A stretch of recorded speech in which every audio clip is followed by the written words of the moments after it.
এবং সেই সাথে প্রতিবন্ধী রোজারিতে বলি এই যে মানুষের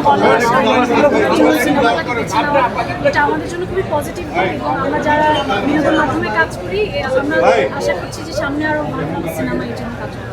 তো আমরা শুধুমাত্র সেই সিনেমা দেখছি, ঈদেই ভালো সিনেমা দেখছি, সারা বছর ভালো সিনেমা আমরা কবে পাচ্ছি না কেন? যেহেতু আস্তে আস্তে একটা হ্যাবিট গড়ে উঠছে, ঈদে মানুষ সিনেমা দেখছে, সামনে হয়তো বছরের অন্যান্য সময়ও এটা একটা হ্যাবিট হয়ে যাবে মানুষের মধ্যে এবং বছরের সারা বছর জুড়ে আমরা ভালো সিনেমা দেখি। আপু একটা প্রশ্ন থেকেই যায় যে আসলে ভালো সিনেমার অনেক অভাব, অর্থাৎ সামাজিক সিনেমা এবং পরিবার নিয়ে দেখা সিনেমা কিন্তু আসলে কিছুটা অভাব দেখা দিয়েছে। এই জায়গা থেকে আমার মনে হয় যে একটা ইন্ডাস্ট্রিতে সব ধরনের সিনেমাই হওয়া উচিত, সেটা কমার্শিয়াল হতে পারে, পারিবারিক আর এবং যার যেটা পছন্দ সেই অডিয়েন্স সেই অনুযায়ী সিনেমা দেখবে। আর আসলে এটা অডিয়েন্সই ডিফাইন করে, যাদের যেই সিনেমার যখন ডিমান্ড সেটাই অডিয়েন্স বেশি দেখে, সেটাই বেশি বানানো হয়। সো অডিয়েন্স ডিমান্ড যদি থাকে যে পারিবারিক ছবি বেশি তারা দেখতে চায়, তাহলে সেই ছবি বেশি ভালো। কোন ধরনের ছবিগুলোকে আসলে আপনি একজন আর্টিস্ট হিসেবে প্রেফার করেন? আমার কাছে আসলে কোনো প্রেফারেন্স নেই, আমি সব ধরনের ছবিতে কাজ করতে পছন্দ করবো, যেটা আসলে অডিয়েন্সের মন জয় করবে বা আমার মনে হবে যে এই গল্পের একটা পার্ট হতে চাই, সেই ধরনের যে কোনো গল্পে আমি কাজ করবো। ইনসাফের কোন পার্টটা করবেন? ইনসাফে আমার জন্য তো খুবই ডিফারেন্ট ছিল ক্যারেক্টারটা এবং পুরো জার্নিটা। এই ধরনের পুলিশ অফিসার বা এই ধরনের অ্যাকশন, রোম্যান্স সব কিছু মিলে সাসপেন্স পুরো গল্পটাই আমার কাছে ভালো লেগেছিল। তো সেই কারণে এই গল্পের পার্ট হয় এবং আমি সো হ্যাপি। এখন পর্যন্ত যেসব জায়গায় গিয়েছি, অডিয়েন্স রিয়াকশন দিচ্ছি, সব খুবই পজিটিভ। সো আলহামদুলিল্লাহ। কি মনে হচ্ছে রেভিনিউ কেমন আসবে?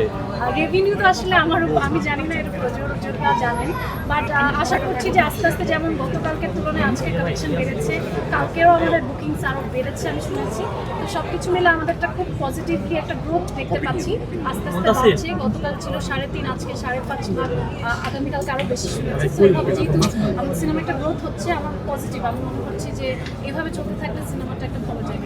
আপনার তো প্রথম সিনেমা, এটা হিট হবে কি? হ্যাঁ, কমার্শিয়াল ভাবে এটা প্রথম সিনেমা, তো এটা হিট হবে কিনা বা হাউসফুল বা ওভার ডিমান্ড? যেমন আমাদের 3টা শো বোধহয় হাউসফুল যাচ্ছে, এই যে একটু পর বসুন্ধরা শোতে যাবো, তারপর সীমান্ত সংঘের তো অবশ্যই আমি আশা করছি যে এখানে আমাদের আসলে গল্পের জোরে এটা হচ্ছে এবং আশা করছি যারা যারা দেখছে ওয়ার্ড অফ মাউথের কারণে এই ছবিটা সবার মধ্যে ছড়িয়ে যাবে এবং সবাই ইনসাফ দেখতে পাবে। আপু, সাকিব খানের ছবি চলতেছে তাণ্ডব, হ্যাঁ আপনি একটু করবেন তাণ্ডব, সবার জন্য শুভকামনা। ভালো যায়, এবারও খুব ভালো যাচ্ছে, আশা করছি যে আরো দুর্দান্ত পারফর্ম করবে। সাকিব খানের সিনেমায় 3জন ভাগি অভিনেতা, আরফান মিশু থেকে সিএমভি 3জন একসাথে ক্যারেক্টার করছে, এই জিনিসটা কেউ জানতো না। ভেরি পজিটিভ থিং, আমি মনে করছি যে এরকম কোলাবোরেটিভ কাজ